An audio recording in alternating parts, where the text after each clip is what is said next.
Hi, everyone. This is Irlianna Samsara, back again with another edition of StarSound Speaks, StarSound Astrology. Welcome to the month of October astrology and the new moon in Libra. So we're going to be talking, we got lots of really fascinating stuff to share. And so we'll just jump right in. Okay. This today is October 1st. And of course, the sun is in Libra. And we're going to be, let me just pull up here the chart for the new moon, because let's just, we're going to get right into this. This is a very fascinating new moon. It's very, boy, oh boy, and I'll tell you why. Okay, I would say if we could summarize the entire month in a song, what came to me, and I got chills as I thought of it just moments before turning on the record. It was the Beatles song that came up. All we are saying is give peace a chance. Come on. All we are saying is give peace a chance. Remember the great drumming there and the beat?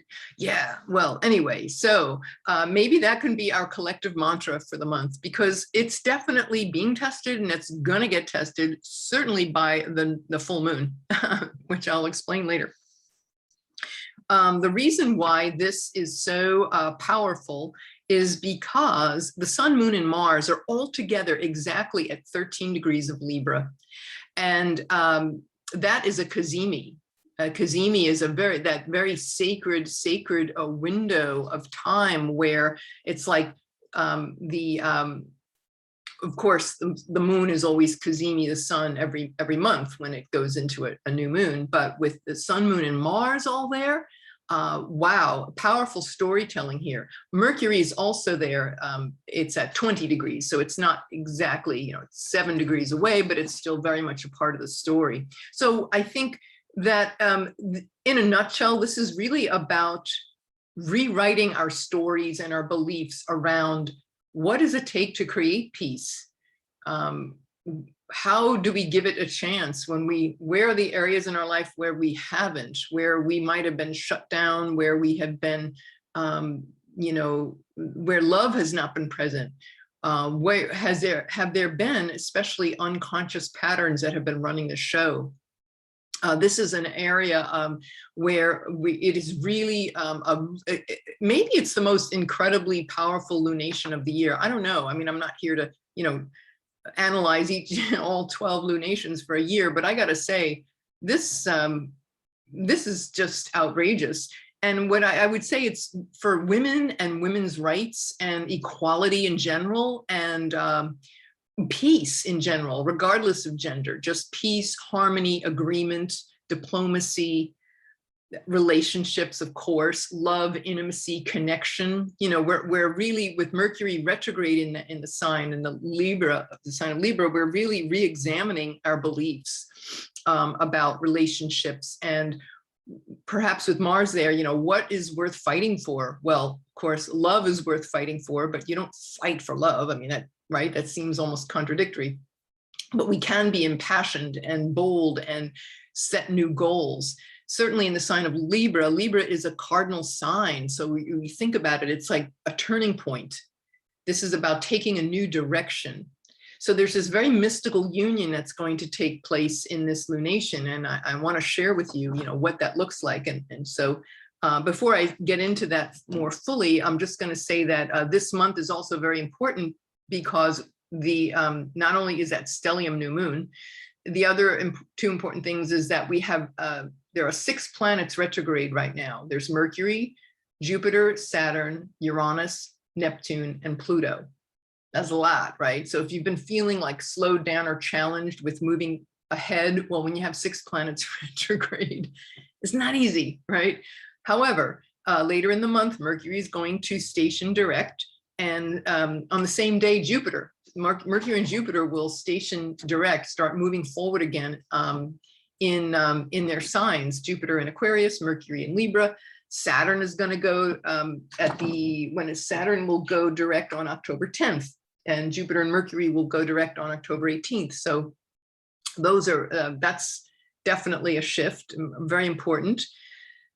And I would say too that the other thing, the full moon is going to be very much a part of this unfolding, where there's these dynamic forces of fundamental change are at play that are really certainly very powerful for the collective and in our own lives, perhaps with, you know, family karma or authority figures, parents, ancestors, dads, CEOs, you know, all of those could very well be coming up family issues, whether that's our family of origin or just of how we identify family. What is the root of what is our story about family? And so these things are really, really, really powerfully surfacing this month. Venus, because the new moon is in the sign of Libra, of course, Venus is the hostess, right? Venus is running the show. So the goddess of love and agreement and harmony and peace and diplomacy and connection, our values, our self-esteem. These are all issues that are very much aligned with Venus. So these things are going to be coming up for us. The ruler of Venus, as you can see here, Venus is in a sign of Scorpio. So this is Venus not in her home sign. So she's, for the last 6 weeks, she's been journeying in the underworld. So with the goddess of this new moon in this difficult sign, difficult but rewarding, definitely facing, probably have all faced a lot of deep rooted emotional and could be some cathartic emotional releases around love, relationships, and how we relate, maybe power trips and control and manipulations, things that we don't realize that you know, it came to me, certainly I can just off the top of my head think of 2 instances where it was very powerfully revealed to me. It's very humbling oh, you know, oh, I don't do that. Yeah, well, you know, when we really dig deep, you know, and this is where Venus can be very la-di-da, you know, wanting to just be like like lovely, you know, don't rock the boat, just be nice and play nice. Well, we all want play nice, but then if we don't address the difficult things underneath that, how can we have peace, right? So Venus in that underworld sign of Scorpio these last 5.5 weeks have been very intense for really looking at that dark side as a way to reprogram and regenerate ourselves. And the way to healing, right, is to examine that shadow. Venus and Mars have been in what we call mutual reception. So Venus is in Mars's sign and Mars is in Venus's sign. So I think they're kind of teaming up saying, you know, this is not my home. No, my home's where you are. Well, my home's where you are. And so it's like, okay, well, what can we learn here? You know, so, you know, Mars is saying, well, look, you know, in my home, you know, it's good that you're going in the underworld. You need to look at these deep issues. And then Venus and you know, Mars and Venus's sign is like, you know, I know you're a warrior and you're always like wanting to dominate and win, but, you know, maybe there's a better way of doing it that can leave us all like not so burned, you know? So it's like they've been getting lessons about that.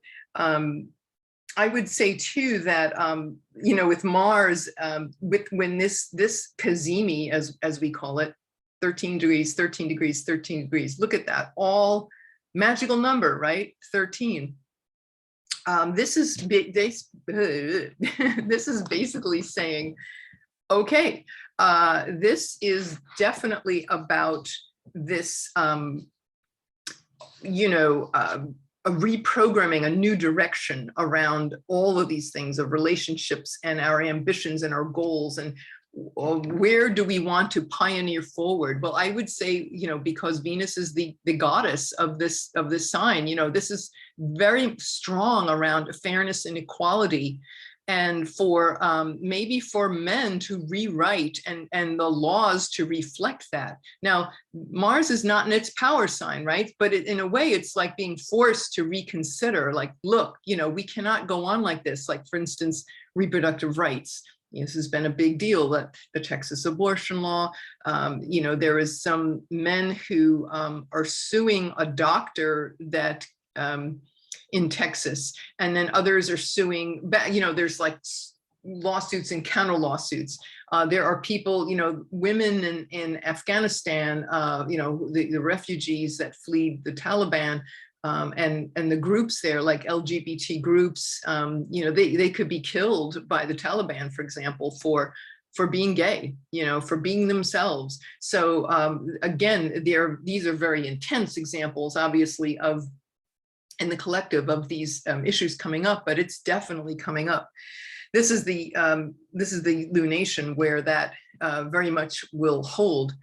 I find it really interesting that Vertex this is a gate of destiny. Vertex has to do with like fated events. And at the time of the new moon, Vertex, this moves very quickly, by the way, within a couple of hours, it's like, it'll be like, you know, Jing conjunct Uranus. So to me, that says, wow, there is some fated, and of course, Venus is the ruler of Taurus as well, right? So you've got this fated, it feels like a very fated, like events and things regarding fairness and equality and women and relationships have this kind of fated quality this month.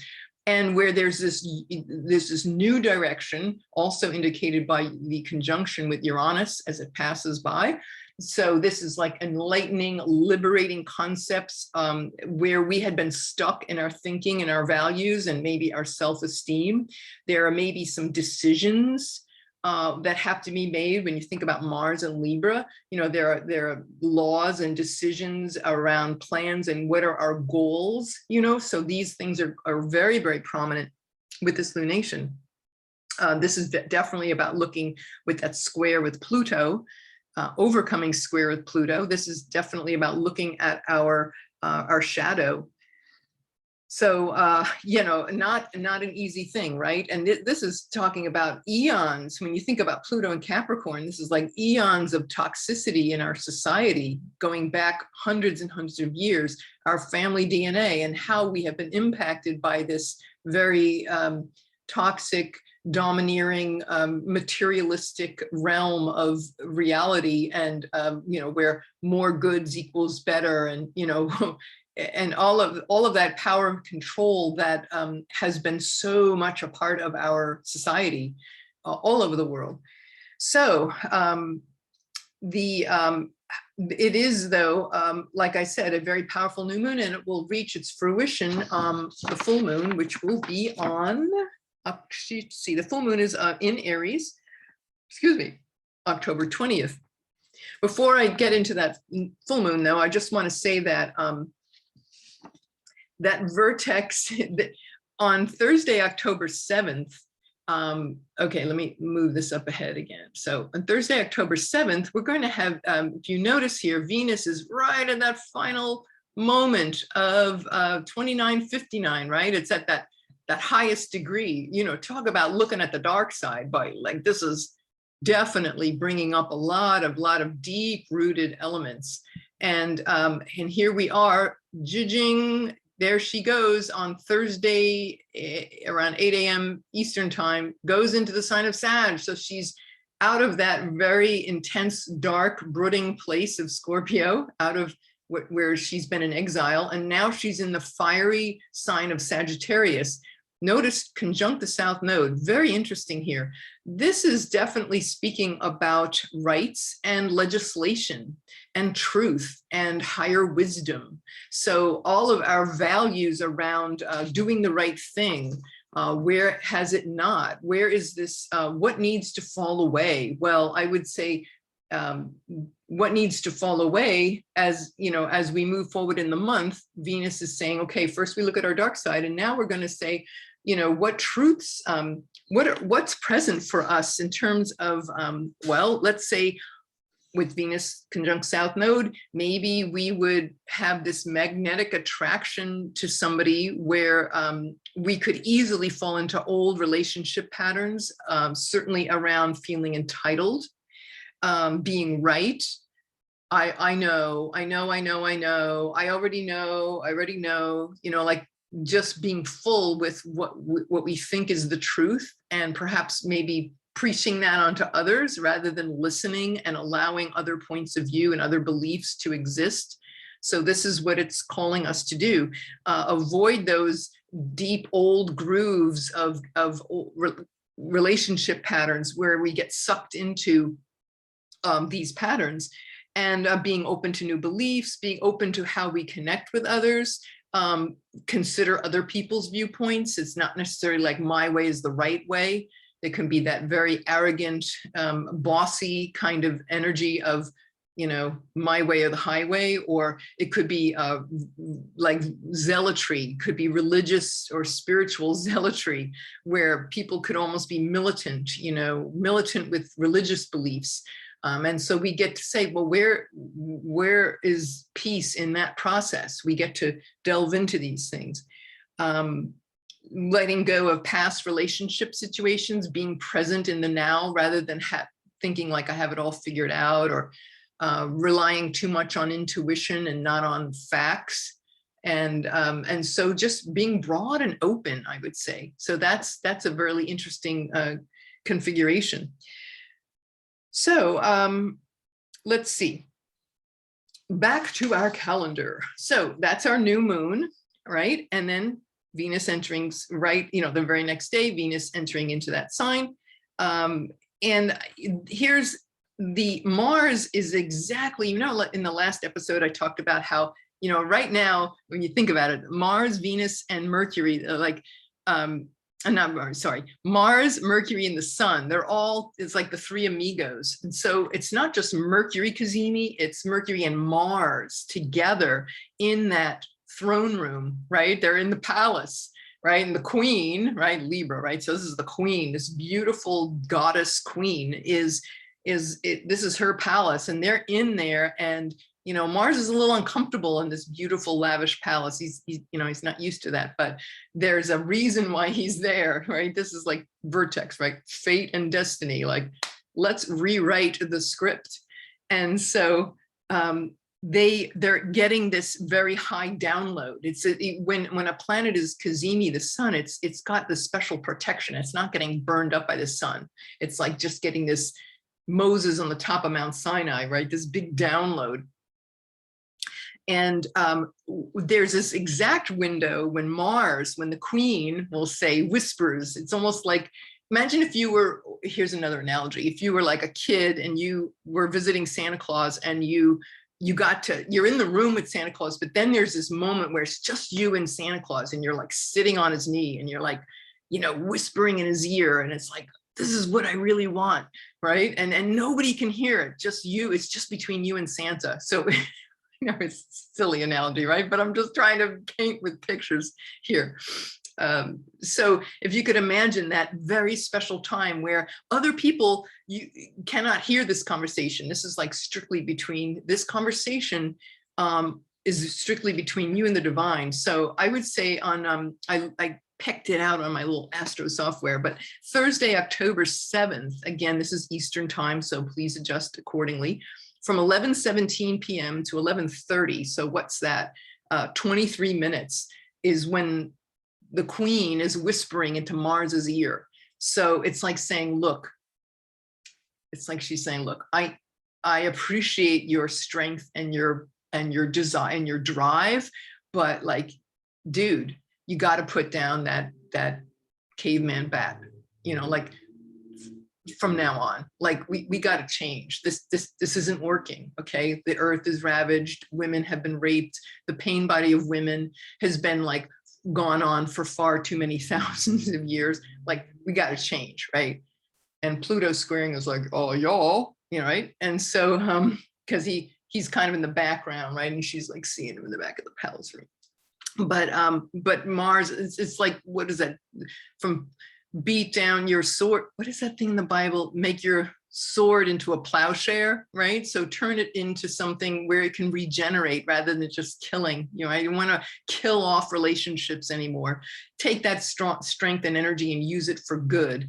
Use it to build and connect, not to destroy. So this is kind of like the chat she's having. So if we personally, what do we do with this? Well, if we have a relationship, perhaps here's just one way to look at this. If we have a relationship that we really want to see transformed, this is our moment to like really, you know, that part of us that's so passionate about it, but can sometimes rub people the wrong way and sometimes alienate and such. Well, this is when we could really send that message to the universe. So maybe sit in a meditation, light a candle, say some prayers, write down our desires, you know, like burn that, write them down and like say, burn it in a candle flame, you know, in that time period. That could be very useful. If you are working and you can't do those things for whatever reason, well, we could always program it, right? We can transcend time. We're not held back by it. We're just using it. And then we use time, but we're not used by time, unless you want to be. But hey, you know, this is an empowering channel. So, and that moment from 11:17 to 11:30, that is when Mars, you know, with Mars Cazimi, the sun, this is starting a new 2-year cycle for Mars. So that's also a new beginning. So you see on many levels, this is pointing to a new beginning, a new, and certainly in that cardinal sign, a new direction in the view of equality and fairness. And then October 9th, this is the magical window I mentioned in the last episode. The fun starts at like around 8:55 a.m. Eastern time, all 3 planets, Mercury, Mars, let me see, October, let's go to that date. Ding, ding. So see, well, there, Mars, come on, Mars, step it up a little here. Is it, we're just gonna move that forward. Get that little boy in there. There he is, all 3. See this? All 3, it's 16 degrees on Saturday, October 9th, so Saturday morning. They all line up. And what's really cool, I call them the 3 amigos, right? So they're all sitting there and they're all having their private audience with the Queen. And the Queen is also saying to Mercury, you know, hey, messenger kid, I want you to change your mind. You're always changeable. I know you're open to new ideas. Well, here, buddy, you're buddying up with Mars, and I want you to give him some, you know, we're giving him a pep talk on how he can change his obnoxious, rude ways, and how we view relationships. And let's see, we've got 8:55 a.m. the fun starts. Then, but see, the moon is still right there in Scorpio, right? But then the moon flips. The moon's going to flip when in a couple of, let's see, 11:25 a.m. the moon goes into Sag. And when it does, it's really cool. Let me show you this thing. 11:55. The moon is all together, Moon, Mercury, and the South Node in that Sagittarius. So there's even more support for like this desire for truth. Is very much at the forefront, truth and rights, and perhaps legislation that will assist. You know, maybe there are legislators and politicians that I know they meet God, you know, all hours of the day and night to pass bills and things into the middle of the night. They don't do a 9 to 5, as we know, and there may be something that gets hammered out, but that would be definitely a powerful moment. And then here is this magical 20 minutes where we have the Sun and Mercury chatting at 12:08 p.m., right? And then 12:19 p.m., Mercury flips and becomes morning star. So it's in that throne room. And so he's been appearing as an evening star, making that shift to morning star. It's like the dawn of a new day, heralding a new direction, right? With a new belief system for relationships and agreements and diplomacy. So I feel this is wonderfully positive.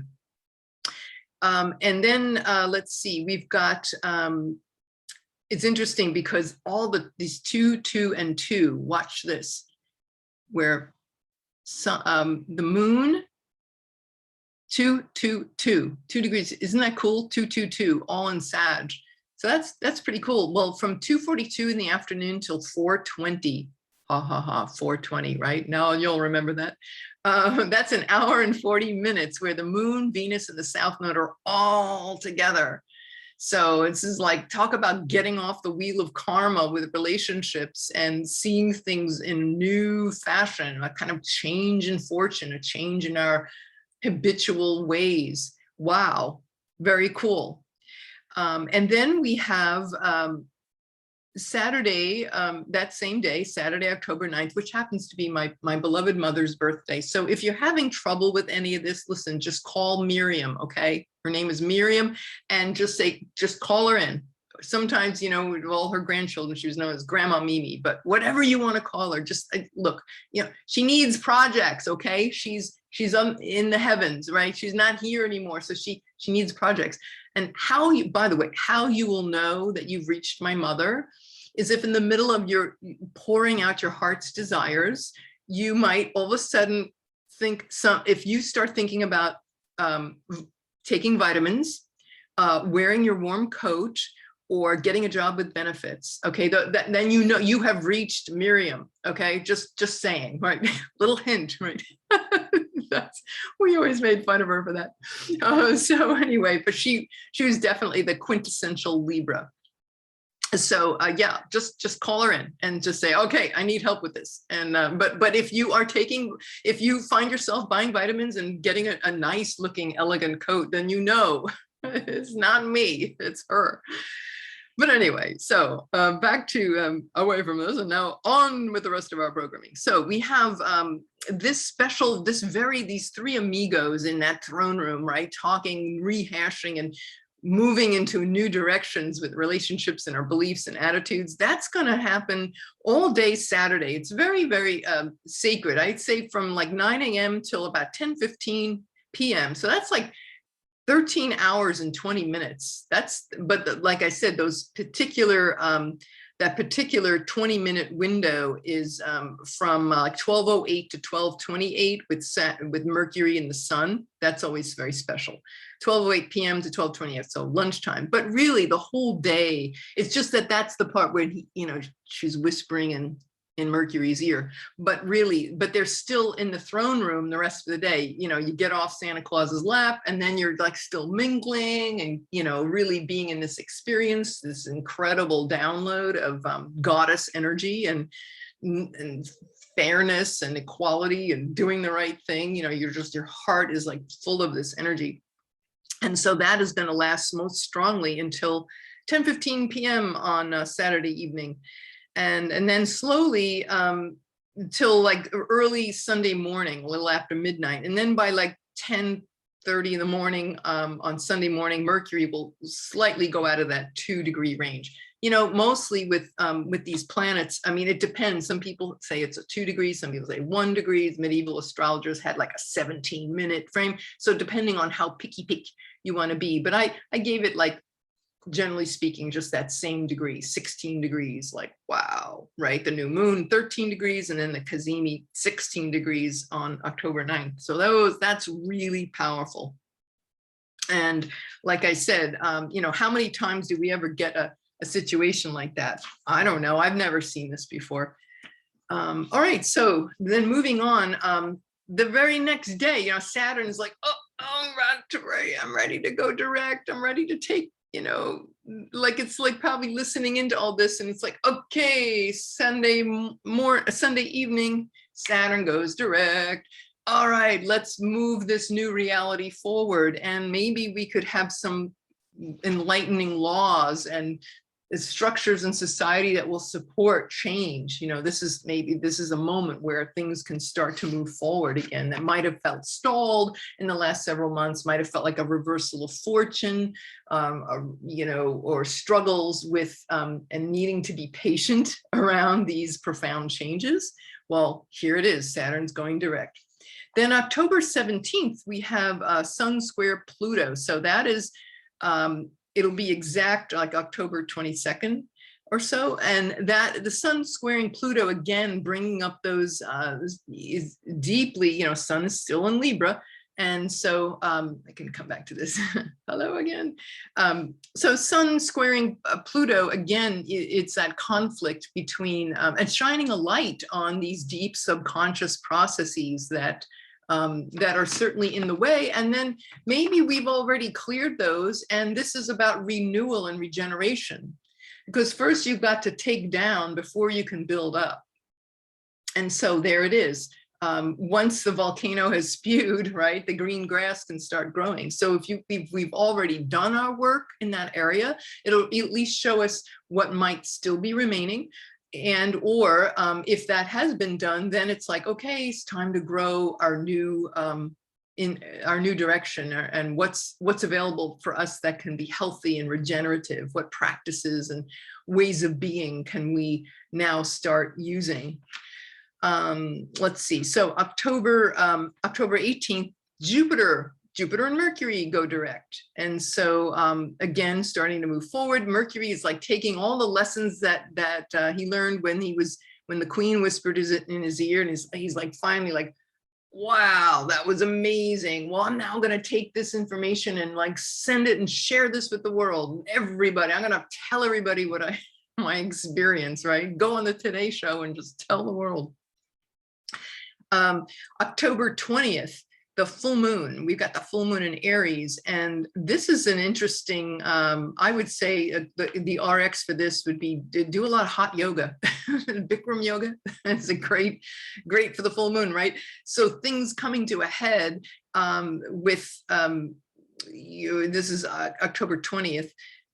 Just as the full moon is happening, Mars is coming into a square with Pluto. So there could be some explosive, there could be some, Mars is attempting to deal with, all this new influx, and it could be some explosive situations. Hopefully nothing violent, but like there could be energies that can come up that can just blow, and it could be just our desire to change can just be a very cathartic emotional experience. When you're talking about changing very fundamental grooves in society, this is not an overnight thing, right? So I would say perhaps, again, it's a volatile energy, be easy with each other, let's be easy with each other, especially the full moon. It could be very emotional, maybe some secrets. It could be, sexual secrets with Mars, with Pluto and Capricorn, or it could be just manipulations, maybe subconscious revealments about things that we've held secret that have been very toxic, and secrets about the way in which we moved or didn't know we moved as a collective, as a society, as well as in our own lives. The sun goes into Scorpio on the 23rd, obviously. Sun in 0 Scorpio. And then we finish out the month, October 26th, we have Venus squaring Neptune. So that should be an interesting, anytime we have Venus and Neptune hooking up now in a square, it might be about, hey, if we have artistic projects, or we might have relationships issues, but we're seeing what could be the ideal situation, but we also don't want to kid ourselves. So we want to be real, and being able to access, it could be artistic inspiration, or dance, music, poetry, all of those gorgeous, luscious, Venus-y things, our talents and things showcased in the highest possible way. But again, not to wear rose-colored glasses and fool ourselves. So there's a very delicate balancing act when you're dealing with Neptune. Anyway, then the 28th, we have Venus and Jupiter. Venus sextile Jupiter. So again, now Jupiter's direct, so that could be a very nice, exuberant kind of openings, and the two benefics, right? In a nice, in a very beneficial aspect. Maybe our artistic aspirations moving forward and expanding. The October 30th, we have Mars, that's the day before Halloween. Mars in Scorpio, the sun is square Saturn. So again, we could be, dealing with some challenges and around being patient as this transformation unfolds. Sun square Saturn, right? Saturn and Uranus have been in a square with each other on and off intensely all year. So these forces of patience versus the desire to change, and maybe the sun is just kind of shining a strong light on that. Maybe with Mars going into its sign of Scorpio on October 30th. Mars is now in its home sign. He's back home, and he's gone from being in exile to being in domicile. So he's maybe, you know, the best thing I could think of for that is like saying like, well, I don't have to play mind games or control games anymore. You know, I could use my home base and talent to and drive to not manipulate others, but to help others regenerate. I can use my, maybe say like, I could use my force like a shaman, all my drive and my ambition, my goals. I could reorient myself to using these energies in the highest. And so to regenerate and transform, but not to manipulate and control and kind of put people in a corner. You know, so that is what's available. Though those themes around transformation, love, sex, death, and taxes, let's face it, right? That's all Scorpio. But Mars in its home sign, these themes will be coming up really loudly, but powerfully. So that's about all I have. I hope that was okay. You know, like I said, the really big, juicy things are the full moon, the new moon, the full moon, and then that Pluto square. It's definitely can be a powder keg sometimes. So I think we all have to be easy with ourselves and be easy with others, and just keep standing for love. Like we go back to the Beatles song, right? All we are saying is give peace a chance. So I guess that maybe if we find ourselves in a you know, energy, it's like just breathe. Yeah, live and let live. That was a James Bond song, right? Live and, oh, that was Live and Let Die. Yeah, well, you know, okay, I better just stop at the Beatles. Anyway, I hope you enjoyed that, and let me know how you're doing and how you've been faring with all this. You can always leave a comment below or just email me, Irlianna at StarSoundAstrology.com, which is in the comment box below. So yay. All right. I hope you have a wonderful, amazing, transformative experience with this new moon in Libra. And I will see you all next time. Okay. Take care. This is Irlianna Samsara, StarSound Speaks, StarSoundAstrology.com. Thank you all for listening. Namaste.